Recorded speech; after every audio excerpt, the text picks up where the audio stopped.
Welcome my channel cube concept. Please भाइयों मेरे channel को लाइक शेयर एंड सब्सक्राइब जरूर करें। आज हम लोग मैटर के बारे में पढ़ेंगे, ठीक है। मैटर क्या होता है उसको देखेंगे, फिर मैटर को भौतिक आधार पर, रासायनिक आधार पर वर्गीकरण करेंगे। जैसे पहले हम लोग फर्स्ट देखते हैं मैटर किसे कहते हैं, ठीक है। इसका परिभाषा है जिसमें द्रव्यमान और आयतन होता है और जो स्थान घेरता है उसे पदार्थ कहते हैं, है ना। मैटर क्या हो गया, जिसका कुछ ना कुछ द्रव्यमान रहेगा। जैसे कि ये एक वस्तु है, ठीक है, तो इसका ना कुछ द्रव्यमान रहेगा। और आयतन, आयतन तो जान रहे हो, इसका कुछ लंबाई चौड़ाई ऊंचाई कुछ ना कुछ होगा, वो उसका आयतन है। तो इसका परिभाषा हो गया जिसका द्रव्यमान होगा, द्रव्यमान है ना, द्रव्यमान होगा और जिसका कुछ आयतन होगा उसे ही पदार्थ कहते हैं, ठीक है। इतना तक समझ में आ गया ना। अब हम लोग आगे बढ़ते हैं। उदाहरण, उदाहरण के लिए हवा हो गया, पानी, दूध, पत्थर, किताब, मोबाइल सब पदार्थ हैं क्योंकि जगह घेरते हैं और इनका वजन होता है, ठीक है। अब हम लोग आगे बढ़ते हैं। पदार्थ का वर्गीकरण भौतिक आधार पर देखते हैं। भौतिक आधार पर हम लोग तीन प्रकार, भौतिक आधार और रासायनिक आधार, दो टाइप से इनका वर्गीकरण करेंगे। इधर है रासायनिक आधार और इधर है भौतिक आधार, ठीक है। भौतिक आधार और रासायनिक आधार पर वर्गीकरण इसका करेंगे, ठीक है ना दोस्तों। अब देखते हैं भौतिक आधार पर होता है ठोस, द्रव और गैस। भौतिक आधार पर क्या क्या होता है, ठोस, द्रव और गैस, ठीक है। उसी तरह रासायनिक आधार पर ये होता है शुद्ध पदार्थ और एक होता है ये है, सॉरी दोस्तों, अशुद्ध पदार्थ, ठीक है, अशुद्ध पदार्थ, ठीक है ना। उसके बाद शुद्ध पदार्थ ये है तत्व, तत्व और इधर है यौगिक, ठीक है। तत्व और यौगिक, अरे यार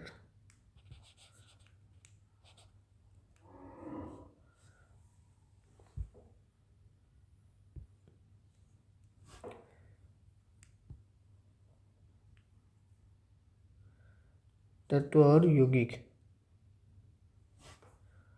ठीक है। अब आगे बढ़ते हैं हम लोग। तत्व के आधार पर तीन प्रकार के होते हैं, ठीक है। धातु, अधातु और उपधातु। यौगिक के आधार पर दो प्रकार के होते हैं। यौगिक के आधार पर दो प्रकार के, एक होता है कार्बनिक यौगिक और एक अकार्बनिक, ठीक है। उसके अशुद्ध, अशुद्ध दो प्रकार के होते हैं, ठीक है, समांगी मिश्रण और विषमांगी मिश्रण। अशुद्ध के दो एक ये समांगी और एक विषमांगी, ठीक है। अब हम लोग भौतिक आधार पर देखते हैं। ठोस, ठोस किसे कहते हैं ये देखते हैं, ठीक है। ठोस किसे कहते हैं ये देखते हैं हम लोग। ठोस क्या होता है, जिसका आकार निश्चित होता है, फिक्स्ड शेप रहेगा, एक फिक्स्ड शेप, जैसे ये फिगर दिख रहा होगा इसका फिक्स्ड एक शेप है, ठीक है। आयतन निश्चित होगा, आयतन इसका निश्चित है, देखो एक ऐसे करके बर्तन में रखा हुआ सेम बराबर में है। कण बहुत बहुत पास होंगे, यहाँ कण दिख रहा है ना, बहुत पास पास हैं कण, इतना पास पास हैं, बहुत पास पास हैं। कण धीरे धीरे गति करते हैं क्योंकि इनके बीच में कोई गैप नहीं है, जगह नहीं है, तो इनको गति करने के लिए कहीं जगह नहीं मिलेगा, इसीलिए गति बहुत धीमी गति से करते हैं। आकर्षण बल सबसे अधिक, क्योंकि एक दूसरे से सटे हुए हैं तो ये बहुत अधिक आकर्षण बल से सटे हुए हैं, इनको एक को बाहर निकालना बहुत कठिन होगा, इसीलिए इनका बल सबसे अधिक है, ठीक है। इनके उदाहरण हैं जैसे पत्थर हो गया, लकड़ी, बर्फ, किताब, मोबाइल आदि इनके उदाहरण हैं, ठीक है। अब हम लोग देखते हैं भौतिक आधार के बाद, भौतिक में ही देखेंगे। भौतिक को तीन भाग में बांटे थे, एक ठोस, द्रव और गैस। तो हम लोग ठोस को देख चुके, अब हम लोग देखते हैं द्रव को, ठीक है। द्रव क्या होता है, जिसका निश्चित आयतन होता है। जैसे हम लोग ये बर्तन में डाले तो एक निश्चित आयतन, मतलब एक निश्चित आकार का पकड़ लिया, और उतने ही आकार निश्चित नहीं होता, ठीक है। इनका आकार निश्चित नहीं होता है, जिस बर्तन में डालेंगे उस पात्र का वह हो जाएगा।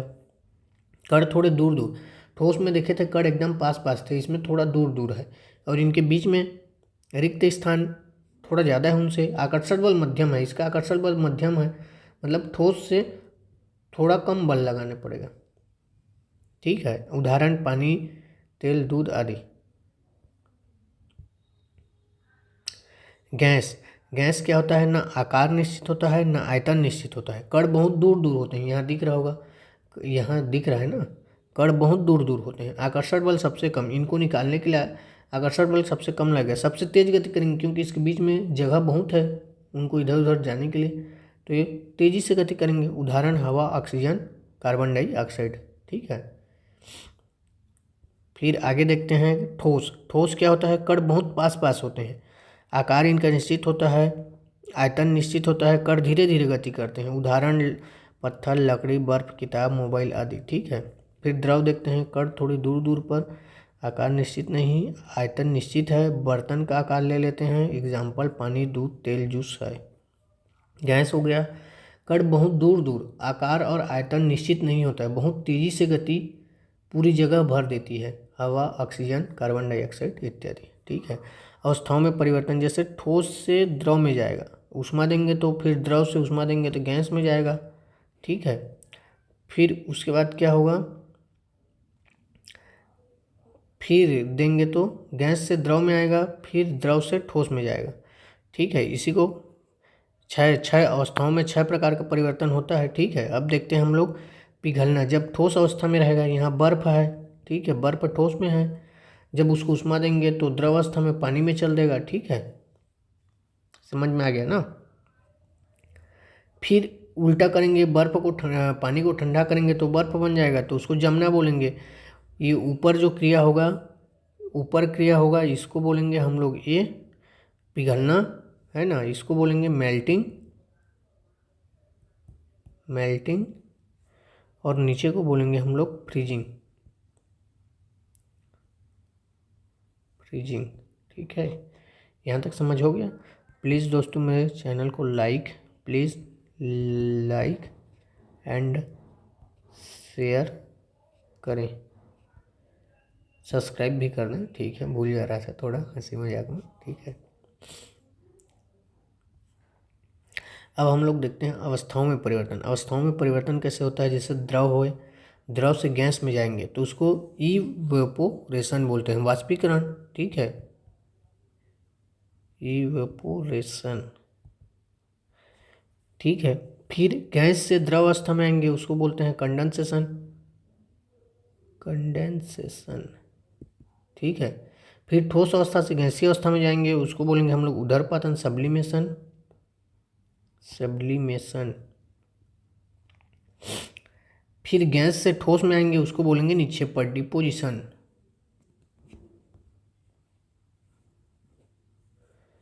डिपोजिशन, ठीक है। यहाँ तक आ गया ना समझ में, ठीक है दोस्तों।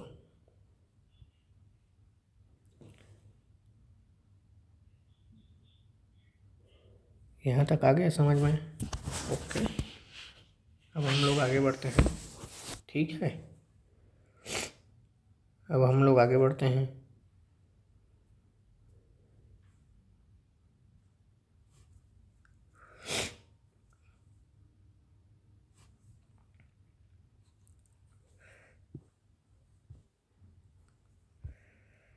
अब देखते हैं अवस्थाओं में परिवर्तन। पहले ठोस से द्रव में गया उसको संगलन बोलते हैं, फिर द्रव से गैस में आया उसको बोलते हैं वाष्पीकरण, फिर गैस से ठोस में आया उसको बोलेंगे निक्षेपण, फिर ठोस से गैस में जाएगा उसको बोलेंगे ऊर्ध्वपतन, फिर गैस से द्रव में आएगा उसको बोलेंगे संघनन, फिर द्रव से ठोस बनेगा उसको बोलेंगे जमना, ठीक है। Liquid to gas evaporation, gas to solid deposition, solid to liquid melting, ठीक है। फिर liquid to solid freezing, solid to gas sublimation, gas to liquid condensation, ठीक है। ये अवस्था परिवर्तन देखना है, बहुत ही आईएमपी है, इसमें से कोई क्वेश्चन हर एग्जाम में बनता ही बनता है, ठीक है। अब हम लोग आगे बढ़ते हैं quick concept. Quick concept channel को please like, share and subscribe करें, ऐसे ही मज़ेदार ट्रिक के साथ और आकर्षक दिखने वाला वीडियो आपके सामने लाया जाएगा, ठीक है। अब रासायनिक आधार पर वर्गीकरण करते हैं। जैसे हम लोग रासायनिक आधार पर वर्गीकरण किए थे, शुद्ध पदार्थ, अशुद्ध पदार्थ किए थे ना, रासायनिक आधार पर शुद्ध अशुद्ध, वैसे ही पहले देखते हैं शुद्ध पदार्थ, ठीक है। शुद्ध पदार्थ किसे कहते हैं, ये पहले देखते हैं हम लोग। शुद्ध पदार्थ, शुद्ध पदार्थ होता है जिस पदार्थ के सभी कण एक ही प्रकार के परमाणु से बने होते हैं, उसे तत्व कहते हैं। ठीक है, केवल एक ही प्रकार के परमाणु से साधारण रासायनिक अभिक्रिया से तोड़कर छोटे पदार्थों में नहीं बदला जा सकता। उदाहरण लोहा हो गया, Fe, लोहा हो गया, तांबा हो गया, सोडियम हो गया, सोना हो गया, ये सब धातु हैं। या धातु carbon dioxide, oxygen, carbon dioxide नहीं दोस्तों, कार्बन, ऑक्सीजन, नाइट्रोजन, सल्फर। ठीक है, यह धातु हैं। उदासीन में हीलियम, नियॉन, आर्गन, क्रिप्टॉन, ये सब आते हैं। ठीक है, यहाँ तक हो गया। अब हम लोग देखते हैं यौगिक। परिभाषा है, दो या दो से अधिक तत्व नियत अनुपात में रासायनिक रूप से मिलकर जो नया पदार्थ बनाते हैं उसे यौगिक कंपाउंड कहते हैं।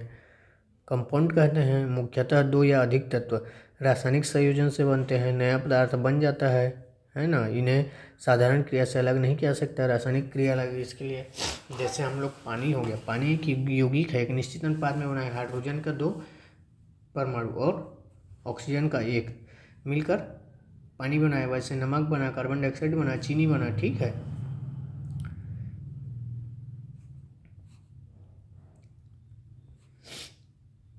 मिश्रण, मिश्रण किसे कहते हैं। परिभाषा, दो या दो से अधिक पदार्थ जब बिना रासायनिक परिवर्तन के मिलते हैं तो मिश्रण कहलाते हैं, है ना। कोई बिना रासायनिक परिवर्तन के, है ना, कोई रासायनिक परिवर्तन नहीं होगा, कोई नया पदार्थ नहीं बनता इसमें। ठीक है, पदार्थ अपने मूल गुण बनाए रखते हैं। इन्हें भौतिक विधियों से अलग किया जा सकता है, छानना, छनन, आसवन, चुंबक, हाथ से चुनना आदि। मिश्रण का गलनांक एवं उबलांक निश्चित नहीं होता है। कण एक समान भी हो सकते हैं और अलग अलग भी। ठीक है, अब टाइप्स ऑफ मिश्रण देखते हैं। मिश्रण के प्रकार, कितने प्रकार के होते हैं मिश्रण, 2 प्रकार के। ठीक है, सजातीय मिश्रण, होमोजीनियस, जिसमें सभी कण एक समान रूप से फैले होते हैं, पहचानना मुश्किल होता है कि कौन कौन से पदार्थ मिले हैं। नमक पदार्थ, चीनी, पानी, हवा, गैसों का मिश्रण हो गया, चाय जब अच्छे से मिल चुकी हो। ठीक है, इसमें पहचानना मुश्किल होता है क्या क्या है। फिर विषम मिश्रण, जिसमें कण अलग अलग दिखाई देते हों, एक समान फैले ना हो, एक समान नहीं फैले हों। ठीक है, रेत, पानी, मिट्टी, कंकड़, तेल, पानी, दाल, पानी, उबला ना हो तो ना। ठीक है, अब हम लोग आगे बढ़ते हैं।